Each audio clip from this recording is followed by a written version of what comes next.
So this girl is having such a hard time keeping her grades up in school, she literally unalives someone over it. Now her name is Sydney, and Sydney's in high school. She's a really good student. She gets good grades. She's a high achiever. She mentors other younger students, and she is absolutely killing it. So it's no surprise when she graduates high school and gets an academic scholarship to a nearby university about an hour away from where her family's house is. But then in the fall, when school starts, she moves into the university dorms and starts going to classes. And pretty quickly, she discovers that university is much harder than high school. The workload is more, the expectations are higher, and poor Sydney is having trouble keeping up. And she's not used to this. Failure at school is not her thing. And sometimes she goes back to her family home to visit her parents, who we'll just call her Mom, and we'll call her Dad. She goes back to visit, and Mom will ask her like, hey, how are you doing in school? And Sydney lies. She's like, I'm doing great, Mom. And this goes on for months. She struggles, and then she lies to her parents about it. And by the end of her freshman year, things still haven't improved. In fact, at this point, she's doing so terrible, she's failing some of her classes, which puts her scholarship at risk. But still, she bottles it all in and goes home for the summer and doesn't tell her parents that anything is wrong. Then it gets worse. Fall semester starts.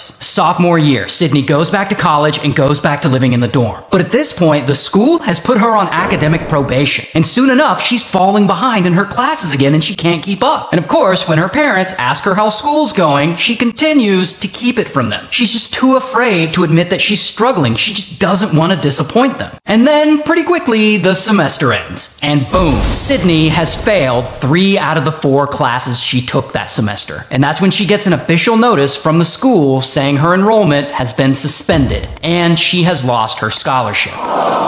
And Sydney, she doesn't know what to do. She's never disappointed her parents before. So she goes home for the holidays and she still refuses to tell them anything. And she keeps pretending as if nothing is wrong, like school's going great. In fact, she doesn't tell anyone about her suspension. Not her parents, not her best friend, no one. And she keeps this lie going. And a month later, when school's back in session, she just goes back. Even though she's been suspended and is no longer enrolled, she returns to her dorm and acts as if she's still a student and just keeps on living there. And she attends sorority meetings and she attends classes sometimes as if nothing ever happened. And then eventually the school admins find out she's doing this. Like they just straight up kick her out of the dorms. Like they evict her and they deactivate her key card. And so poor Sydney, she doesn't know what to do. I mean, she can't move back home because then her parents will know she failed college and they'll be disappointed in her. So instead of going home, she decides to keep the lie going. And she rents out a room at a nearby hotel and she just starts staying there. All the while, her parents have no idea any of this is going on.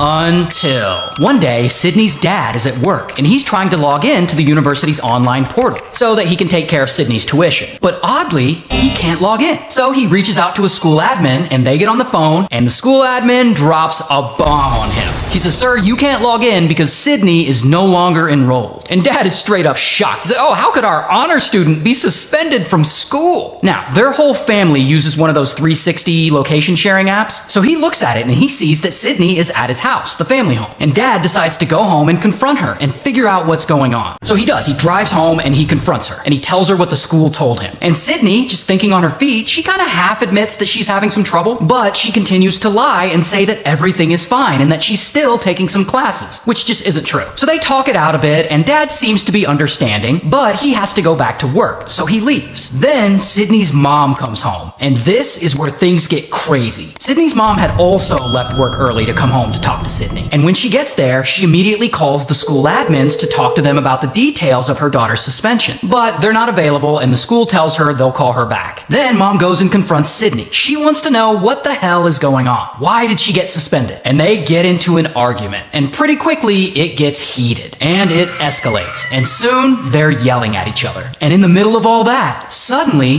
the phone rings. And it's the university returning mom's call. So mom gets on the phone with the admins and they start chatting. And then, out of nowhere, bam! Sydney hits her mom over the head with a cast iron skillet. And mom screams, and Sydney hits her again and again and again until mom goes down. And this whole time, the college admins are still on the phone. And they can hear all this violence going on in the background. And they start freaking out. But then, click, the phone goes dead. And while mom is down on the floor, Sydney, she's not done. She grabs a steak knife from the kitchen and she starts stabbing her mom. She stabs her over and over again, 24 times. She eventually unalives her. And while this is happening, the school admins are still trying to call back and make sure everything's okay. And then finally, on the third try, someone picks up the phone. And it's Sydney, but she's pretending to be her mom. Like, yes, this is Sydney's mom. And the admins don't buy it. They're like, no, this sounds like Sydney. And so Sydney quickly hangs up. And the admins are like, what the fuck was all that? And they call police and ask them to go over there and do a welfare check. So then police head over to Sydney's house. Meanwhile, Sydney, she's still at home, standing over her mom, who she just unalived. And she has no idea what to do. So she starts to panic. She's got to cover this up. And she pretty quickly comes up with a plan. First, she breaks a nearby window in the house. Then she starts preparing a story to tell to the police about how some random burglar just broke in and unalived her mom. And within a few minutes, police arrive. And body cam footage shows them trying to usher her out of the house as she's trying to tell them this bullshit